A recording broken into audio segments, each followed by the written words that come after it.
Hey there friends, I'm back again with a new tutorial video. In this video, I will teach you how to alter the window screen resolution. To begin, right-click on your desktop anywhere with no icons or open windows. And from the menu that appears, please select Display Settings. A window will pop up with your display settings. Look for Display Resolution or Screen Resolution.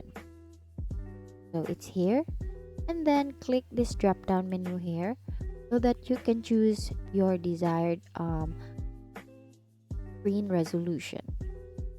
So once you've selected your preferred resolution, Windows will ask you if you want to keep the changes or revert back to your last displayed resolution.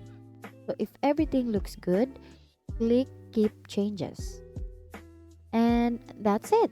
You now know how to alter the window screen resolution. It's a handy way to make your display look just the way you want it.